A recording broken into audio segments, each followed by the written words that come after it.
En octobre 1925, un Staline belliqueux prend la parole lors d'une réunion à huis clos du parti. Il déclare la guerre aux paysans de Russie. Les kulaks sont les ennemis traditionnels du pouvoir central. Il lance un coup d'éclat. Les kulaks sont le fief de la contre-révolution. Prenez les armes contre les kulaks. Exterminez la classe des kulaks. Il y a un peu plus de 50 ans, le Club de Rome publiait le rapport « Les limites de la croissance ». Et il arrivait à une conclusion drastique. La croissance économique et démographique doit être stoppée, sinon notre planète ne survivra pas.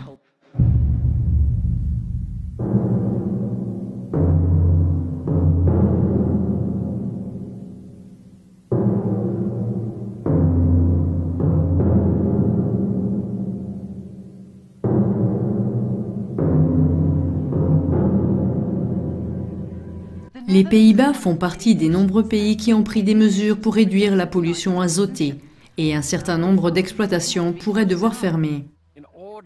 Pour restaurer la nature, nous devons réduire le nombre d'animaux aux Pays-Bas. Le pays est en fait le deuxième exportateur mondial de denrées alimentaires. Et on lui dit que pour répondre aux exigences climatiques, il doit limiter sa production à une époque de pénurie alimentaire mondiale. Cela me semble complètement insensé. Une partie du plan néerlandais consiste à racheter des exploitations agricoles considérées comme polluantes. Le ministre parle de paquets d'indemnités de licenciement extrêmement attrayants. C'est une déclaration ridicule. Le gouvernement devrait forcer les agriculteurs à arrêter. Cela doit être fait maintenant et ce sera douloureux. Il faut dire aux agriculteurs, vous devez arrêter et vous nous retirerons votre licence. Nous vous indemniserons, mais vous devez arrêter. Ils ont beaucoup de questions sur leur avenir. C'est pourquoi ils veulent quelques réponses de la part du gouvernement. Que va-t-il nous arriver? Les groupes environnementaux ont demandé plus de coupes. Plus de bétail doit disparaître. Ils utilisent le narratif de l'azote pour se débarrasser de nous. Mais en réalité, nous apportons une contribution très importante. Nous nourrissons les Pays-Bas, nous nourrissons une grande partie de l'Europe. La population augmente, la consommation augmente. Mais il faut réduire la production, c'est totalement illogique. Ils nous privent de sécurité et bien sûr, ils ont toutes ces idées sur l'endroit où nous pourrions trouver notre nourriture à l'avenir. Mais c'est tout sauf rassurant. Et si les gens étaient simplement encouragés à manger moins de viande ou de produits laitiers? Bill Gates et de grands noms d'Hollywood font pression pour qu'on mange des insectes afin de lutter contre le changement climatique.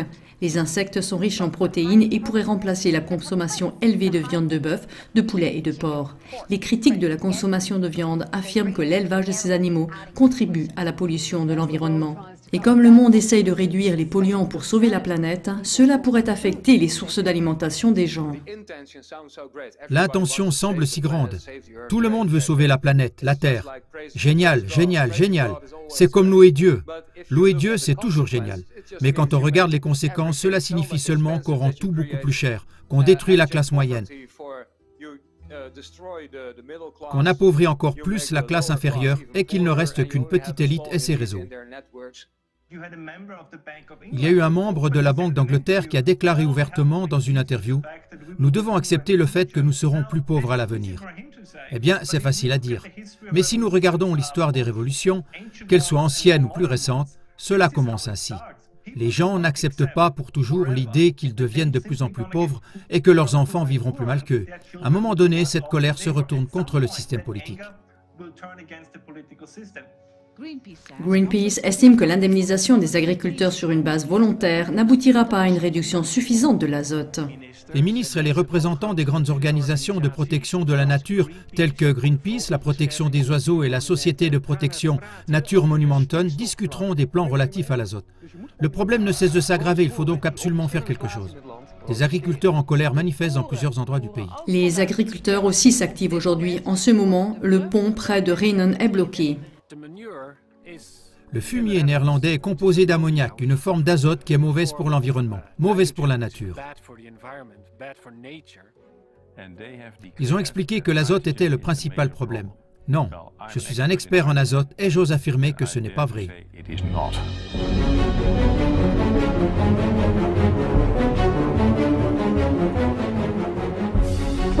Nous vivons actuellement une nouvelle révolution technologique, n'est-ce pas? Et ce, sous le couvert du changement climatique. Alors on leur dit, changez ceci ou cela, rendez cela plus écologique, vous détruisez la Terre. Mais en réalité, ce n'est que plus de capitalisme. Et cela prive de nombreuses personnes dans le monde de leur identité nationale, en l'occurrence surtout les paysans.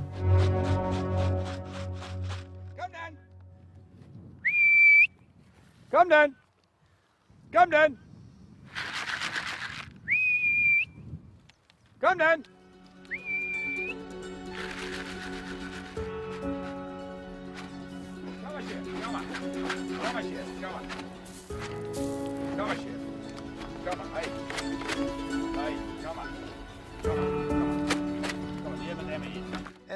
Tous ceux qui pensent aux Pays-Bas pensent aux moulins à vent, aux sabots, au lait, au fromage.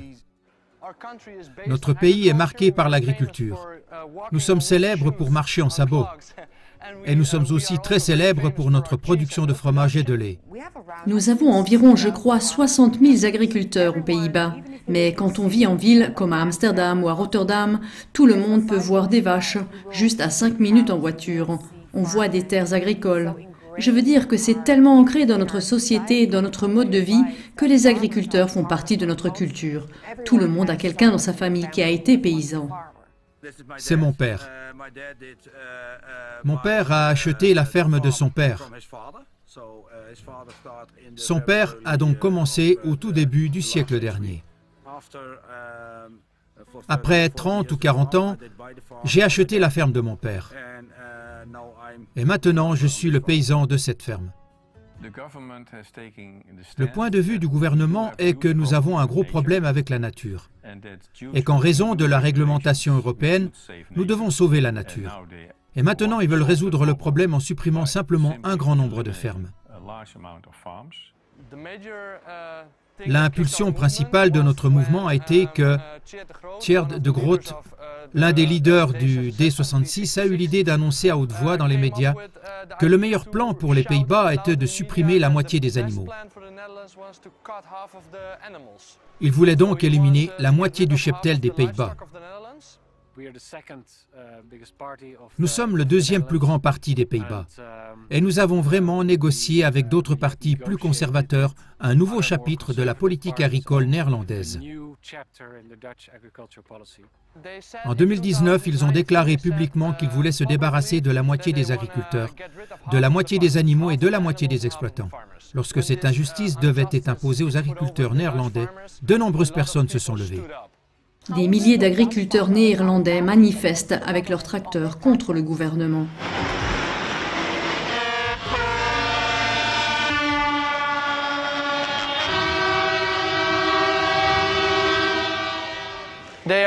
On parle en public de supprimer la moitié des fermes aux Pays-Bas parce que ce serait bon pour la nature. Mais c'est totalement absurde. C'est une connerie absolue, une arnaque.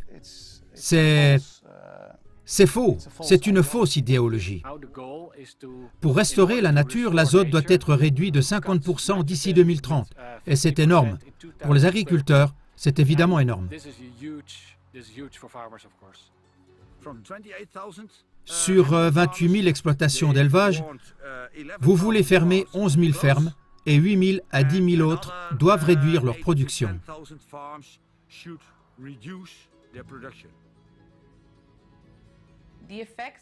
Les effets de cette politique de l'azote sont dévastateurs. On ne peut pas voir les choses autrement, je crois.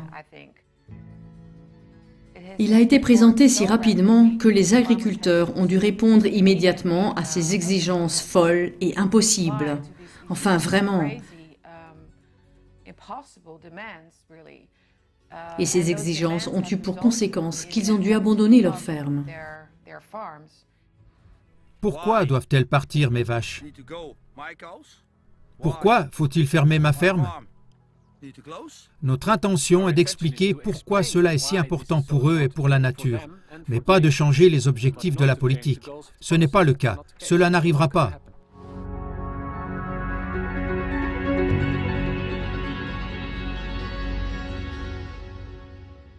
Si la majeure partie de l'air que nous respirons est composée d'azote, comment l'azote peut-il être une source de pollution? Ce n'est pas comme un produit chimique toxique que nous devrions éradiquer. L'azote est un composé totalement naturel dans la nature. Sans azote, nous n'existerions pas. L'azote est également nécessaire pour que certaines choses puissent pousser. Ce sont les 3 macronutriments qui sont importants pour la croissance des plantes. L'azote, le phosphore et le potassium. L'azote vient en premier car il est responsable du maintien de la verdure des plantes, raison pour laquelle les engrais pour gazon ont un pourcentage d'azote élevé.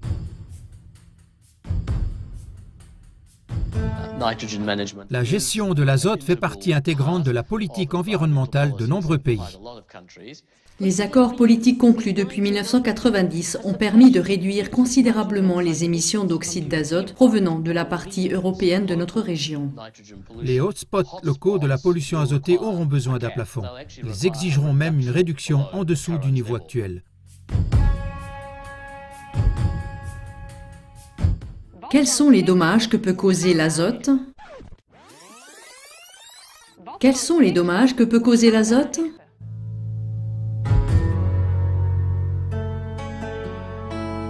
L'azote enrichit le sol. Cela a pour conséquence que les plantes qui ont besoin de peu d'azote sont évincées par des plantes qui poussent très vite grâce à l'azote. Pensez par exemple à l'orchidée qui est envahie par les orties. L'azote enrichit le sol. Cela a pour conséquence que les plantes qui ont besoin de peu d'azote sont évincées par des plantes qui poussent très vite grâce à l'azote. Pensez par exemple à l'orchidée qui est envahie par les orties. L'azote n'est un problème que pour quelques plantes. Et il y a certaines plantes qui n'aiment pas ça. Elles disparaissent. D'autres plantes aiment ça. Elles apparaissent. Au fond, on modifie donc la nature. Parce que certaines plantes poussent particulièrement bien ici, elles envahissent les plantes plus fragiles, plus rares. La nature souffre notamment de la pluviométrie riche en azote. Parce que certaines plantes poussent particulièrement bien ici, elles envahissent les plantes plus fragiles, plus rares. Quand est-ce que quelque chose est naturel? Si ça peut se développer de manière largement autonome. Exactement.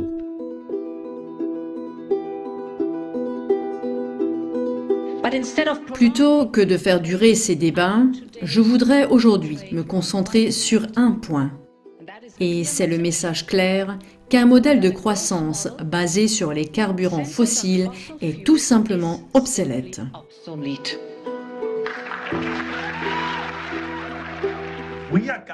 Nous sommes gouvernés par des incompétents, mais nous devons nous rendre à l'évidence.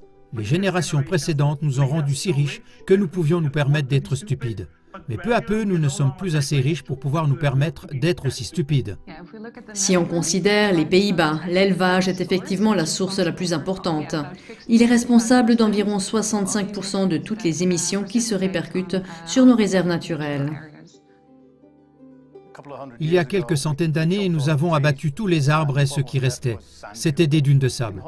Aux Pays-Bas, nous sommes un pays densément peuplé et nous n'avons pas de nature.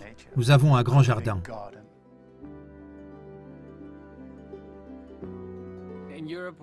En Europe, nous avons des zones de protection spéciales que nous appelons Natura 2000.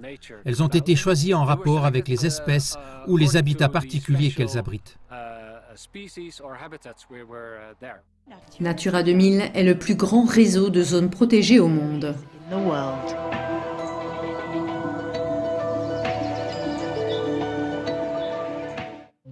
Dans le cadre du concept de l'azote, toutes les zones naturelles protégées sont des zones Natura 2000 dans lesquelles vivent des organismes qui n'aiment pas trop l'azote. C'est le cas de 118 des 160 zones Natura 2000 aux Pays-Bas. Il faut peut-être revenir 25 ans en arrière, lorsque des fonctionnaires stupides sont allés voir l'Union européenne et ont dit « Eh bien, nous avons la nature, mais notre nature, nous l'appelons dune de sable. Et si on dépose l'oxyde d'azote sur des dunes de sable, on se retrouve avec une forêt. » Je ne trouve pas ça mal. Mais on a promis à l'UE que ça resterait des dunes de sable, donc on va les garder.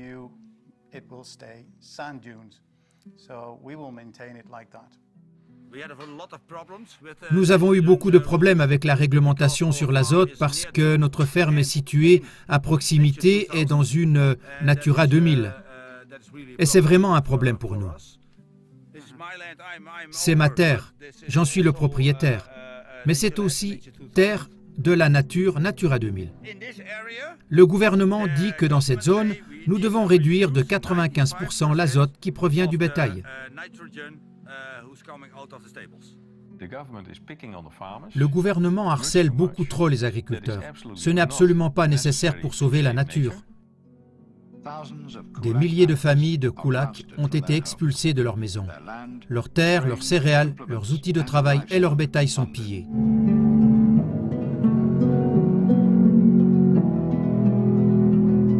Après la guerre, ils ont commencé à développer l'agriculture. Ils ont commencé à pousser l'agriculture à produire plus. Au début, c'était une bonne chose parce qu'ils donnaient de l'argent pour produire plus et mieux. Mais maintenant, ils utilisent cet argent pour nous contrôler. Par exemple, je ne peux pas choisir ce que je veux cultiver. Je dois cultiver mes plantes selon les plans du gouvernement. Et ils n'ont aucune idée de ce qu'ils font. Le 15 mai de chaque année, les agriculteurs néerlandais doivent déclarer combien de têtes de bétail ils ont, combien de champs ils ont, ce qu'ils cultivent dans les champs, quand ils récoltent, comment ils récoltent. Ils doivent indiquer quel type de vache ils ont. Ils doivent indiquer combien de vaches ils veulent avoir dans un avenir proche, combien de veaux sont nés, combien sont des mâles, combien sont des femelles. Oui, c'est aussi fou que ça. Ça n'en finit pas. Ils veulent tout savoir. Et vous devez analyser le lisier. Oui, on doit analyser le lisier. Chaque fois? Tout le temps, tout le temps. Nous devons tout le temps analyser le lisier pour savoir quelle quantité de phosphate et quelle quantité d'ammoniac il contient. C'est fou. Vous ne pouvez pas apporter de lisier sur la ferme de votre voisin? Non. Sans un test laboratoire? C'est exact. Et depuis quand faites-vous cela? Bon, ça fait probablement 20 ans maintenant. C'est tellement compliqué.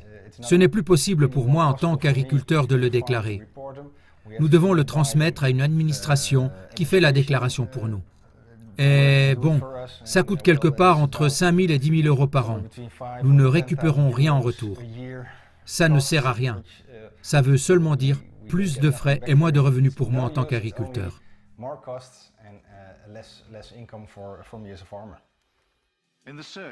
Toutes les maisons sont fouillées à la recherche de choses non déclarées.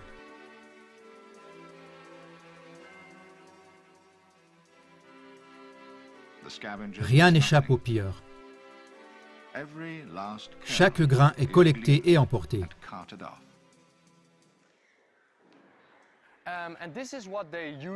Et c'est ce qu'ils utilisent comme narratif pour leurs actions. Mais notre ministère de l'azote, oui, nous avons vraiment un ministre de l'azote aux Pays-Bas. C'est drôle, mais nous en avons un. Oui, nous avons maintenant un ministère de l'azote depuis peu. Vous riez, c'est la première fois dans l'histoire que nous avons effectivement une ministre de l'azote, mais elle ne connaît rien à l'azote. Elle n'a pas de formation en matière d'azote, elle n'est pas chimiste. Elle a juste pour mission de dire que nous devrions avoir une réduction de 50% de l'azote. Pourquoi ? Elle ne le sait pas. Je lui ai posé la question au Parlement. Elle n'en a pas la moindre idée. C'est amusant en soi, s'il n'y avait pas le fait que la vie des gens en dépend. La vie des agriculteurs en dépend.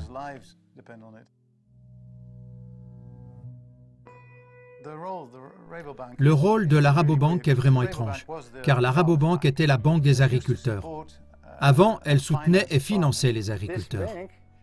Cette banque s'est excusée d'avoir prêté de l'argent aux agriculteurs. Une banque agricole créée par des agriculteurs pour prêter de l'argent aux agriculteurs s'est donc excusée d'avoir prêté de l'argent aux agriculteurs. C'est ridicule. Mais de nombreux agriculteurs reçoivent maintenant des lettres de la Rabobank disant « Je suis désolé, si le gouvernement met en œuvre ses plans, votre terre ne vaut absolument plus rien. » C'est une collaboration effrayante entre le gouvernement et les banques et autres entreprises.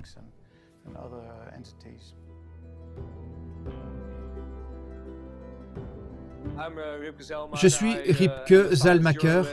Je suis un journaliste scientifique qui a enquêté pendant 10 ou 15 ans sur ce programme gouvernemental de rachat de terres agricoles au nom de la protection de la nature. Et c'est ainsi que j'ai découvert quels intérêts se cachaient derrière tout ce plan. Dans le passé, j'étais un vrai vert, un défenseur de la nature, mais je suis devenu davantage un soutien des pêcheurs et des agriculteurs, parce que j'ai vu quels intérêts se cachaient désormais aussi derrière la prétendue protection de la nature. J'ai étudié le rôle des ONG, surtout ici aux Pays-Bas. Qui sont ces ONG? Si on regarde de plus près, on voit Qui est leur principal bailleur de fonds? Le gouvernement. Il ne s'agit donc pas d'ONG au sens d'organisation non gouvernementale, mais d'une extension du gouvernement.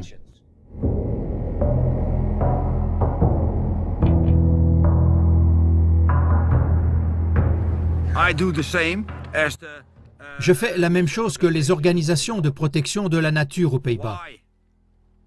Pourquoi mes vaches doivent-elles partir? Pourquoi faut-il arrêter ma ferme? Ensuite, quelques autres vaches reviennent dans cette région. Pas par un agriculteur, mais par une organisation de protection de la nature. Et elles doivent manger de l'herbe. Quelle est donc la différence? Je trouve très étrange qu'un agriculteur n'a pas le droit de le faire et qu'une ONG de protection de la nature puisse faire la même chose que moi et qu'il n'y ait alors aucun problème d'azote. Mais que font ces ONG pour ces gens? Elles font constamment un sujet politique de quelque chose qui n'est que dans l'intérêt de 1%. Ils utilisent les ONG. Ils les gavent d'argent pour promouvoir une politique qui n'intéresse pas du tout 99% de la population. Toutes les subventions aux ONG doivent être supprimées.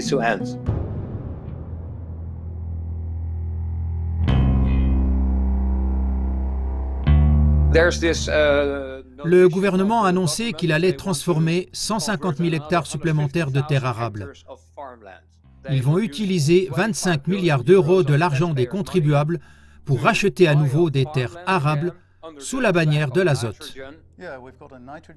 Oui, nous avons un fonds d'azote qui représente 25 milliards et nous avons un fonds nature qui représente 35 milliards d'euros. Comment cela va-t-il être dépensé? Eh bien, il servira à racheter les agriculteurs qui souhaitent arrêter et à fournir une assistance technique pour permettre des innovations visant à réduire les émissions d'ammoniac, mais aussi pour un meilleur entretien et une meilleure gestion de nos espaces naturels.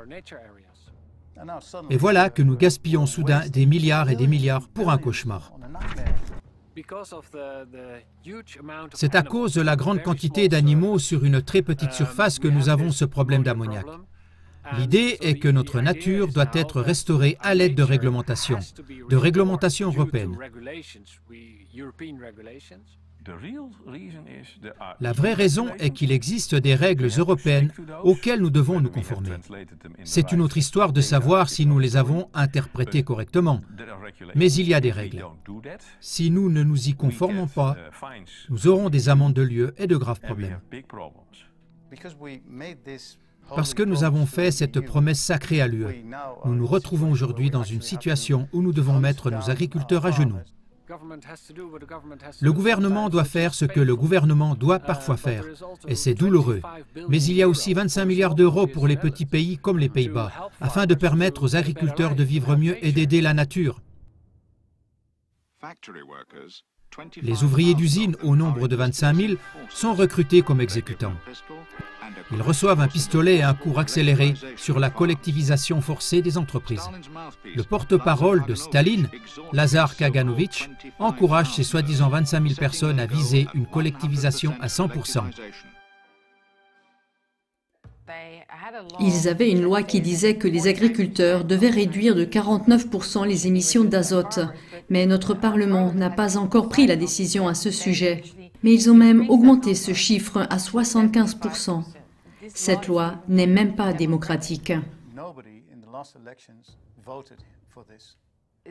Depuis quelques années, il est clair que le gouvernement veut réduire les émissions d'azote et voudrait surtout que ce soit les agriculteurs qui participent et non l'industrie. Les travaux de construction produisent également de l'azote. Vous y verrez 2 cheminées. Ces 2 cheminées viennent de la briqueterie. On a besoin de la briqueterie parce qu'on veut construire des maisons. Si on doit réduire l'azote et qu'on dit que nous devons réduire fortement l'azote, il faut voir où on peut réduire l'azote. Si vous construisez une nouvelle maison, vous avez besoin de briques. Le but des mesures, des lois qu'on essaie de nous imposer maintenant, c'est d'utiliser le narratif « réduire les émissions ». Mais en réalité, on veut nos sols et nos terres.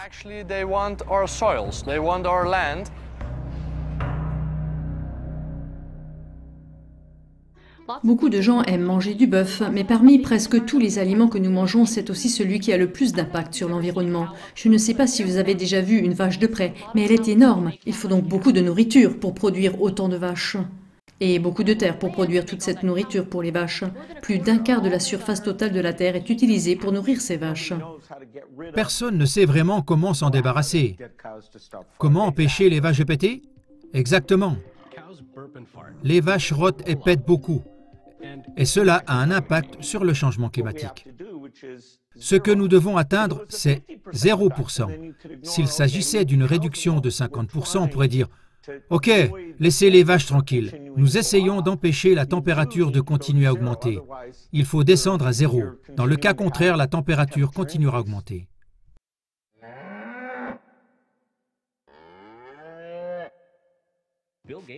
Bill Gates a secrètement racheté les terres agricoles américaines et est désormais le plus grand propriétaire de terres agricoles aux États-Unis. En 2020, Bill Gates a fait la une des journaux en devenant le plus grand propriétaire privé de terres agricoles aux États-Unis. Les agriculteurs sont dans le collimateur. Et pourquoi les agriculteurs sont-ils pris pour cible? Parce qu'ils ont des terres. Ils doivent construire des maisons, ils doivent construire des usines, ils doivent construire des autoroutes. Et pour cela, ils ont besoin des terres des agriculteurs. Et ils veulent que ce soit le moins cher possible. Nous avons besoin d'1 million de logements. Pour résoudre ce problème, l'État a besoin de terres. Et quoi de plus simple que d'expulser nos paysans?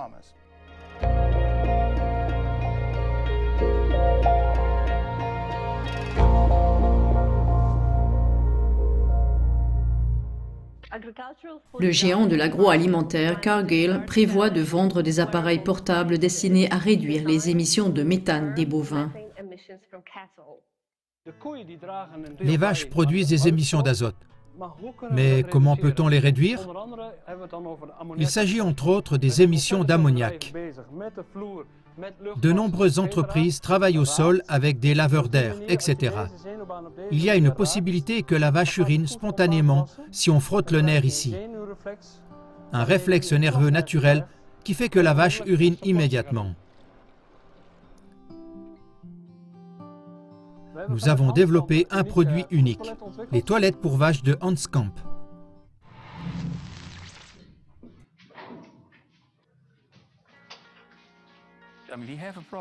Nous avons un problème et nous devons le résoudre.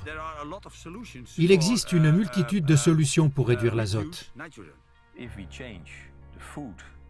Si nous changeons par exemple l'alimentation des vaches et des poules, et aussi des porcs, mais c'est une autre histoire, nous pouvons facilement réduire la quantité d'ammoniac de 30 voire 40%. Ce qui est nécessaire, c'est donc une agriculture innovante. Et je ne veux pas dire tout de suite que nous ne pouvons pas le faire, car nous le pouvons. Certains agriculteurs ont même dit « D'accord, si l'azote est le problème, si la nature est le problème, alors je vais me débarrasser de mon bétail. Mais vous n'aurez pas mes terres. » Et l'État a dit « Non, non, non, non, non, ce n'est pas le problème. Nous voulons votre terre. » Les agriculteurs les gênent et ils veulent se débarrasser de nous. Mais nous ne les laisserons pas faire. Ils souffrent vraiment. Ils ont vraiment l'impression qu'ils n'ont absolument aucune autre possibilité. Je crois que 6 agriculteurs se sont effectivement suicidés par pendaison à cause de cette nouvelle politique. J'espère que plus de civils néerlandais, y compris des citadins, participeront à leurs actions et protestations afin qu'ils ne soient pas obligés de le faire seuls. Tous les jours, on peut lire dans les journaux que certains médias, surtout les médias gouvernementaux, essayent de dire que nous perdons le soutien de la population. Si vous allez dans le centre d'Amsterdam et que vous voyez des gens qui ne lisent que la propagande gouvernementale, ils n'ont rien à voir avec les agriculteurs parce qu'ils achètent leur nourriture au magasin et c'est tout. Ils n'ont aucun lien avec les fermes. Mais si vous demandez au reste des Néerlandais qui vivent dans des zones rurales, ils soutiennent beaucoup les agriculteurs. On le voit au fait que tous les drapeaux sont à l'envers. C'est un appel de détresse. On met le drapeau néerlandais à l'envers. Et si vous traversez les Pays-Bas, vous pouvez le voir partout. Ils voulaient montrer leur désespoir. C'est un symbole de détresse. Et ils les ont accrochés à des lampadaires. Ils les ont placés devant leur porte. Je pense qu'il s'agit de montrer aux gens qu'ils doivent se serrer les coudes pour lutter contre cette tyrannie.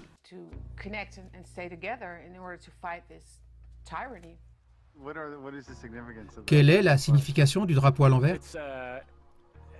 C'est un drapeau qui indique qu'on se trouve dans une situation d'urgence. Ça vient du secteur des navires et des bateaux. Ça vient du secteur maritime. C'est plus approprié. Oh, c'est ce que devraient faire les navires en détresse? Oui, c'est la manière traditionnelle de faire savoir qu'il y a une urgence. Pensez-vous qu'il s'agit d'une urgence? Oui, c'est tout à fait une situation d'urgence. Mais je suppose que vous avez des opinions différentes à ce sujet. Nous avons des opinions différentes.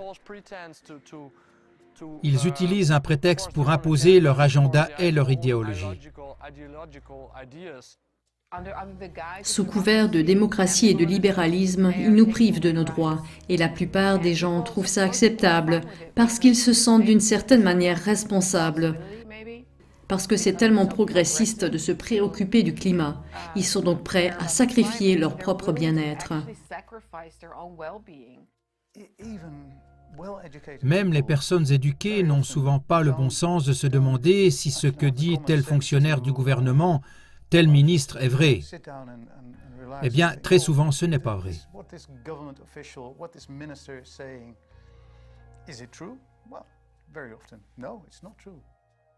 Notre ministre du Climat a déclaré lors d'une émission télévisée « L'azote est comme une couverture toxique qui recouvre la nature et empêche les plantes de pousser. » Ce n'est pas une explication scientifique pour l'azote. Tout cela est inventé pour créer une atmosphère de peur. Et une fois que les gens peurent, on peut faire avec eux ce qu'on veut. Beaucoup de gens, la masse je dirais, aiment qu'on leur dise ce qu'ils doivent faire pour se sentir en sécurité. Nous avons payé un prix très élevé pour cela, car nous avons renoncé à toutes nos libertés pour nous sentir en sécurité. De toute évidence, cette sécurité est également très factice, car on ne peut pas être en sécurité sans être libre. Il ne s'agit pas de sauver la planète, mais du contrôle par le gouvernement, car c'est ce qui se passe en réalité. Nos valeurs fondamentales ont toutes été construites sur le fait que l'individu détermine sa propre vie et est responsable de ses enfants, de sa femme et de sa maison. On détermine sa propre vie, que l'on meure ou que l'on vive, on le fait soi-même. Et la transition que nous effectuons est celle de la liberté de l'individu vers un type de structure collectiviste, ou marxiste, ou communiste, ou socialiste. Nous sommes dans cette transition, mais nous dormons. Nous sommes dans cette révolution tranquille, et je trouve ça très effrayant.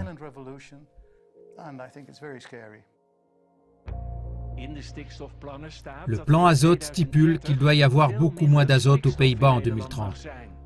Trop d'azote n'est pas bon pour la nature. La consigne est de réduire les émissions d'azote et de les réduire considérablement. Peut-être que certains agriculteurs devront abandonner leur exploitation, mais beaucoup plus d'agriculteurs devront simplement modifier leur exploitation afin de la rendre plus respectueuse de la nature. De nombreux agriculteurs, mais aussi tout simplement les citoyens néerlandais, se rendent compte que cette crise de l'azote, ou la crise climatique en général, repose sur des modèles frauduleux.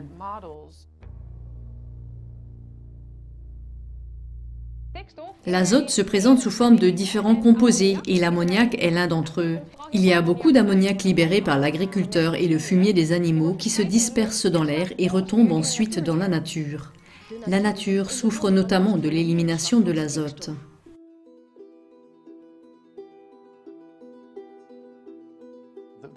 Les gens qui s'y connaissent vraiment, les professeurs dans ce domaine, ont dit que nous devrions rejeter ce modèle.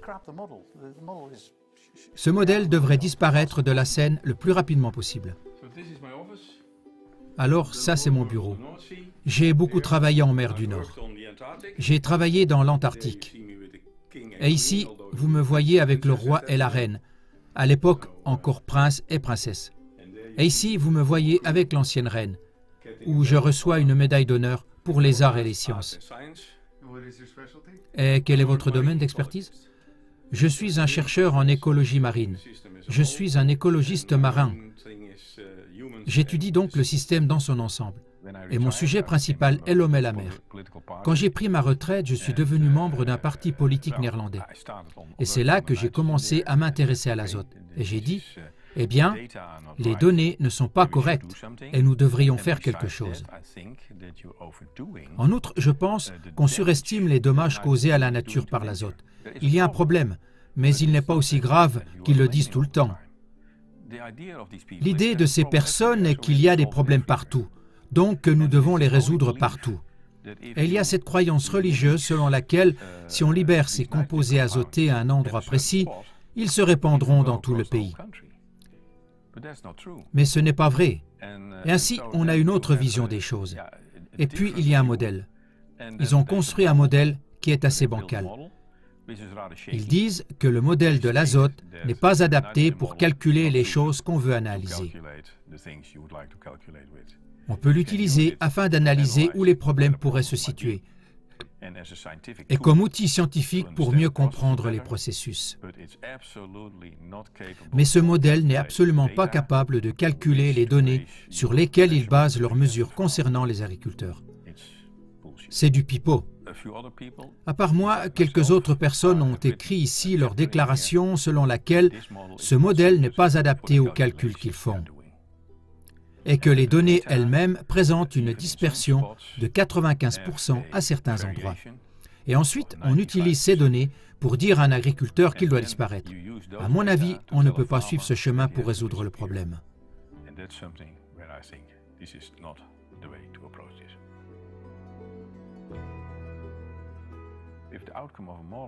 Si le résultat d'un modèle correspond à ce que je constate sur le terrain, c'est une coïncidence, car l'année suivante, ce sera totalement différent. Alors pourquoi utilisons-nous ce modèle? Parce qu'il nous permet de connaître les différentes voies par lesquelles le système peut se développer. Il peut donc en fait montrer comment les processus fonctionnent. Ces modèles sont assez efficaces pour tester des théories. Mais si on y met de la merdouille en sortira. C'est ce que nous avons dit. Et nous avons déjà de gros points d'interrogation. Et le principal problème est que le gouvernement accorde du crédit aux données de ce modèle et les utilise pour sa politique, y compris la suppression d'agriculteurs. Nous sommes en train de discuter sur le fait que nous allons dire adieu à nos agriculteurs. Je pense que c'est une période très triste et inquiétante. À mon avis, ce sont des gens qui travaillent dur. Ils payent des impôts. Ils travaillent leur terre depuis parfois 10 ou 15 générations. Et maintenant, tout semble avoir changé. Les agriculteurs sont mauvais. Ils produisent des déchets. Ils détruisent notre nature. Ils maltraitent leurs animaux. Et tout à coup, ils doivent disparaître.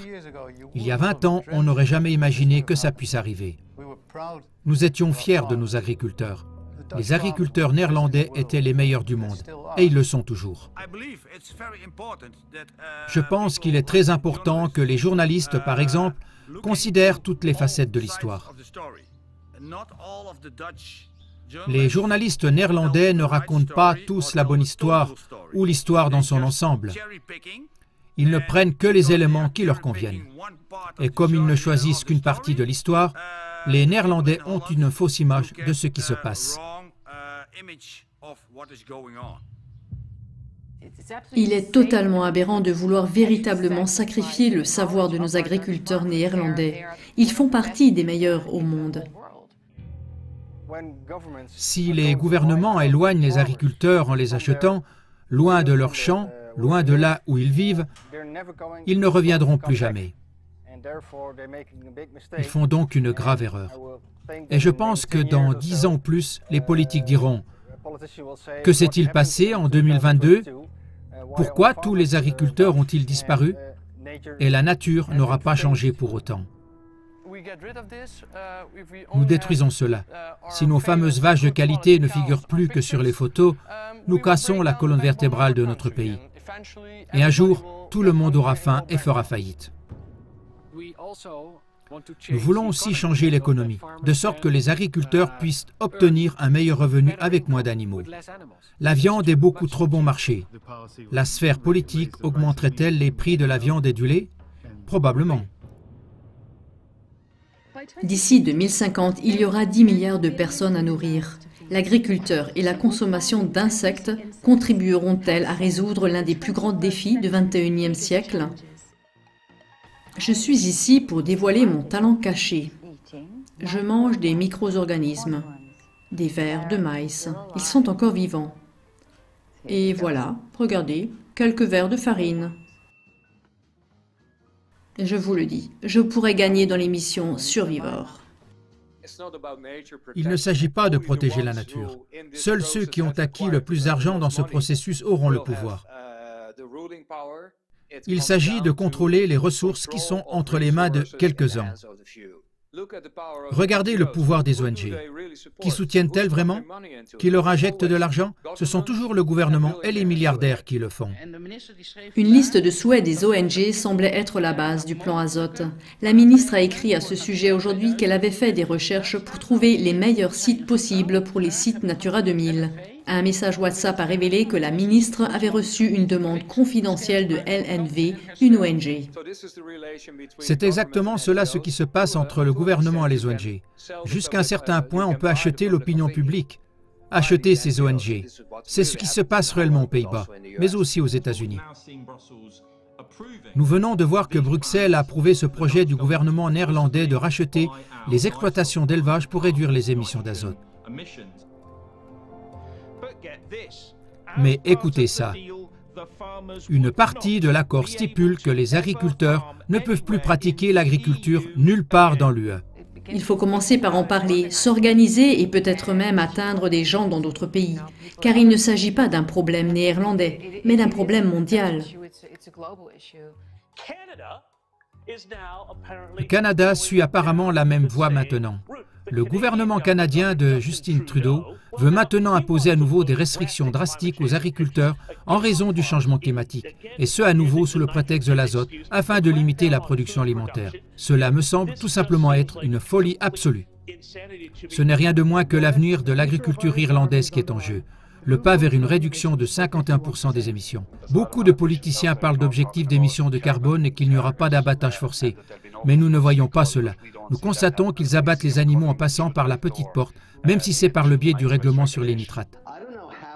Je ne sais pas comment nous avons été politisés lorsqu'il s'agit de deux des choses les plus importantes dont on a besoin pour prospérer. Il faut de la nourriture et de l'énergie. Personne ne le conteste. Et pourtant, elles deviennent des motifs très partisans. Nous sommes sous l'emprise d'une psychose commune, qui s'exprime surtout par le fait que nous cherchons à nous opposer à tout ce qui rend la vie civilisée possible. L'agriculture contribue environ 33% de toutes les émissions du monde. Nous ne pouvons atteindre le zéro absolu. Nous n'y parviendrons pas si l'agriculture n'est pas mise au premier plan comme partie de la solution. Ce soir, il y a une mise en garde pressante contre un gaz à effet de serre appelé oxyde d'azote. Dans l'atmosphère, l'effet de réchauffement est 100 fois plus important que celui du dioxyde de carbone. Il provient de l'azote contenu dans les engrais agricoles utilisés dans le monde entier pour augmenter le rendement des cultures. Les experts de l'ONU ont conclu que le monde devait réduire de moitié les émissions d'azote pour éviter des conséquences catastrophiques. Il ne s'agit que de peur. Il s'agit que les gens craignent l'avenir pour qu'ils approuvent une politique qu'ils n'approuveraient jamais à froid. Dans le monde occidental, nous sommes de plus en plus en guerre contre tout ce qui rend la vie moderne possible. Ce sont les agriculteurs aux Pays-Bas. Ce sont les vaches en Irlande. C'est l'exploitation minière en Grande-Bretagne. C'est l'énergie nucléaire en Allemagne. Cela fait partie d'un tableau plus large. Tout sert de prétexte au mouvement climatique, au mouvement vert. À peu près tout ce qui rend la vie moderne possible est attaqué. Mais au lieu d'essayer de riposter dans un front uni, nous sommes divisés en ces petits groupes de combat qui ne s'unissent jamais pour aborder le thème idéologique plus large, qui, à mon avis, trouverait un grand écho dans tout l'Occident si seulement nous pouvions trouver un moyen de l'organiser exactement de la même manière. Nous protégerons nos agriculteurs de toutes les manières possibles et à tous les niveaux, au niveau européen, au niveau mondial. Je protégerai l'agriculture. Je protégerai notre vie libre parce que je veux que mes enfants aient la même vie libre que moi.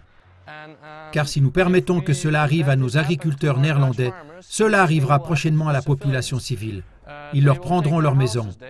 Ils décideront où ils ont le droit de vivre, comment ils peuvent vivre et comment ils doivent vivre leur vie.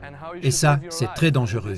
Et ce n'est pas ce genre de pays que je veux. Ce n'est pas ce monde-là que je veux. C'est pourquoi je me bats pour cette cause.